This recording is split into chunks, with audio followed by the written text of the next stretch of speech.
Vamos continuar estudando os conteúdos sobre a estrutura geológica e, como vimos, a crosta terrestre, que é a camada mais externa do planeta, é a camada sólida mais fina, ela é dividida em várias placas tectônicas, como a placa sul-americana, a placa de Nazca, placa africana, placa indo-australiana, placa eurasiática, norte-americana. Então são várias placas tectônicas que formam a crosta terrestre. E essas placas tectônicas estão em movimento. Elas se movimentam em diversas direções, se afastando, se chocando, e isso causa diversos tipos de fenômenos. Mas o que provoca esses movimentos das placas tectônicas? Então, observando essa questão e também o movimento do manto da Terra, observou-se que ocorrem correntes de convecção no manto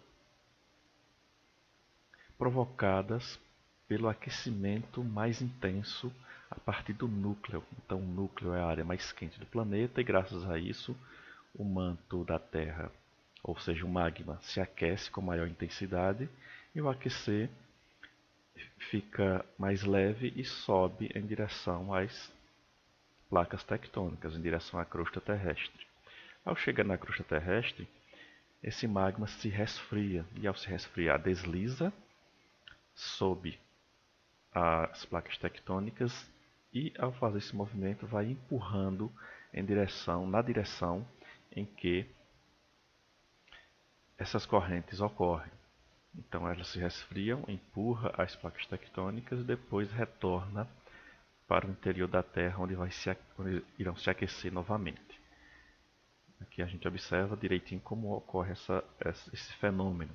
Então, na parte mais próxima ao núcleo, ocorre o aquecimento. Essas áreas do manto sobem em direção à crosta e, ao chegar na crosta, resfria-se e desliza, empurrando as placas tectônicas nas direções em que a corrente ocorre.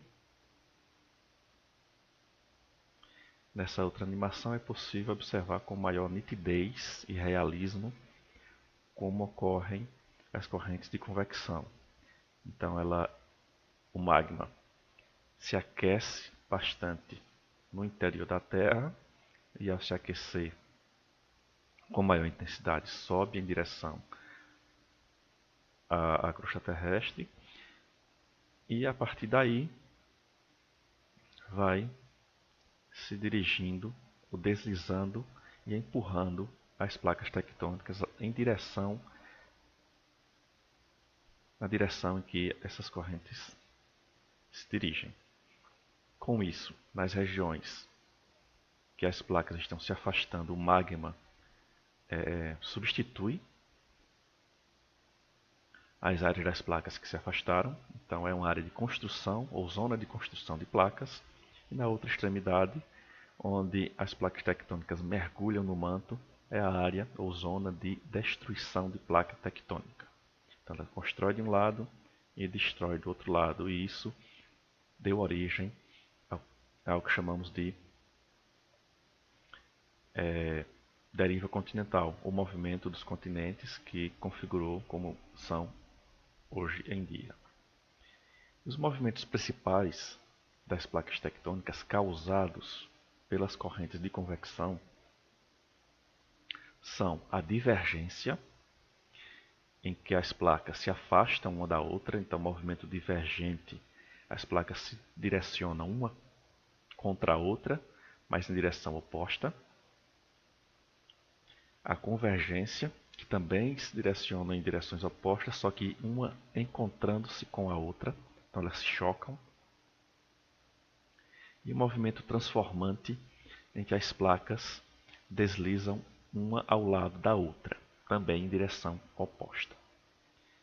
Então, primeiro a divergência, em que as placas se afastam umas das outras. Então, no movimento divergente ocorre o afastamento das placas tectônicas, elas vão se afastar uma das outras.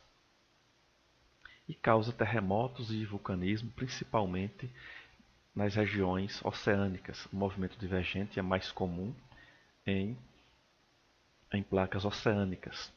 Então, por exemplo, no meio do Oceano Atlântico existe um movimento divergente em que as placas estão se afastando e com isso no interior, lá nas profundezas oceânicas, tem incidência de vários terremotos, tremores que não dá para sentir na superfície e também intensa atividade vulcânica. Aqui, por exemplo, nós temos o movimento divergente que deu origem ao Mar Vermelho, em que há alguns milhões, de 3 a 5 milhões de anos, a placa africana se afastou da placa da Arábia e com isso deu origem ao Mar Vermelho. E no meio do Mar Vermelho tem essa pequena cordilheira oceânica em que é alimentada constantemente pelo magma que sobe à superfície. Então essas duas placas estão em constante afastamento, só que imperceptível para o ser humano. O movimento convergente, ou de subducção, porque uma das placas mergulha no manto, por isso o nome subducção, ela está mergulhando sob a outra placa tectônica. É um movimento em que as placas se encontram e a mais densa, por ser mais pesada, entra por baixo da outra placa mais leve e vai em direção ao manto. Então nessa subducção de uma placa sob a outra, a que desceu vai derreter, se convertendo no manto também. Esse tipo de movimento causa muitos tremores nos locais que ocorre vulcanismo e também foi o movimento responsável pela formação dos dobramentos modernos, que são as montanhas mais jovens e também as mais altas do planeta, como a Cordilheira dos Andes e a Cordilheira do Himalaia.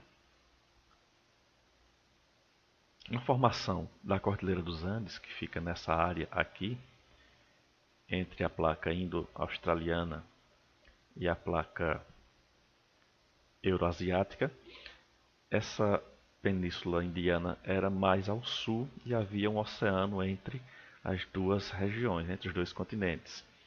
A placa indo-australiana subiu para o norte e se encontrou com a placa euroasiática, empurrando para o norte e formando aqui a Cordilheira do Himalaia, como mostra a animação.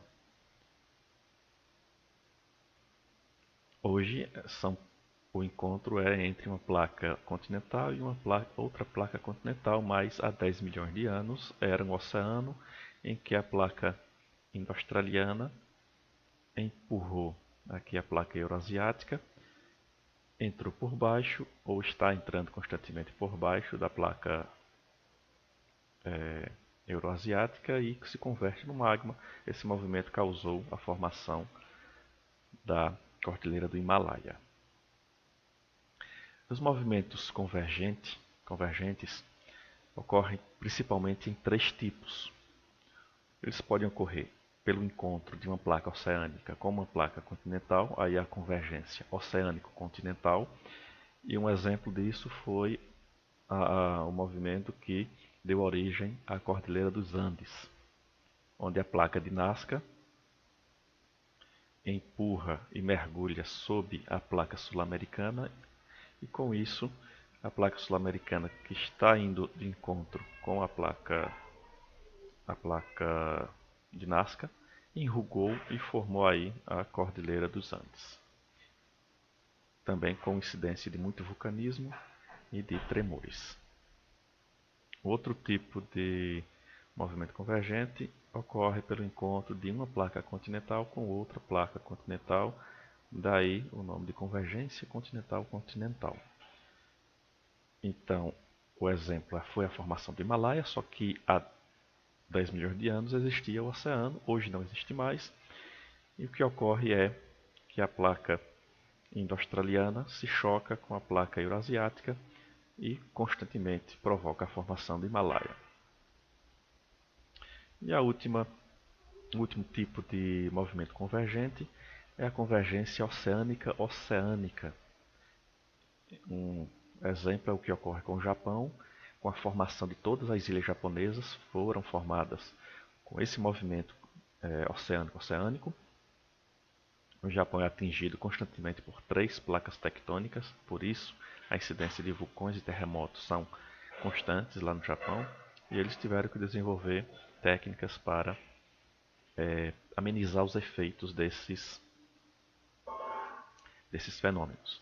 Então, uma das placas se mergulha no manto, derrete e se transforma em magma, e a outra ergue montanhas submersas, submarinas, em que algumas ilhas são resultado dessas montanhas submarinas e outras foram resultados de montanhas vulcânicas ou erupções vulcânicas. Então, no Japão temos aí ilhas tectônicas formadas pelo soerguimento da Terra e ilhas vulcânicas formadas por erupções vulcânicas graças a esse movimento convergente aí entre 2 placas oceânicas. Na verdade são 3 que ficam se chocando o tempo todo e daí a incidência muito grande de movimentos sísmicos e também de vulcanismo no Japão. E o último tipo de movimento das placas tectônicas é o movimento transformante ou conservativo. Nesse tipo de movimento, as placas tectônicas se movem lado a lado, elas não se encontram e se afastam, elas estão lado a lado, se movem, só que em direções opostas. Uma para uma direção e a outra para a outra direção. E com isso, causa o atrito dessas 2 placas tectônicas, porque elas estão se resvalando entre si. Esse atrito provoca tremores intensos. Então, os principais tremores da Terra são causados por esse tipo de movimento transformante. Um exemplo disso é o que ocorre na Califórnia, na Península da Califórnia, em que a Califórnia faz parte da placa do Pacífico e toda a América do Norte faz parte da placa norte-americana. Então, essa península da Califórnia se move em direção ao norte e a placa norte-americana em direção ao sul. E com isso causa o deslizamento uma com a outra. Elas se resvalam e esse atrito provoca terremotos intensos de tempos em tempos. Ao longo do tempo, a Península da Califórnia cada vez mais vai em direção ao norte e a norte-americana vai em direção ao sul, que pode provocar daqui a 9 milhões de anos o encontro entre as 2 principais cidades dessa região, que é Los Angeles e San Diego. Então, nesse momento, daqui a mais ou menos 9 milhões de anos, vai ocorrer o encontro das 2 cidades. Isso se a Península da Califórnia não se afastar totalmente, mas essa área é uma área de intensos terremotos.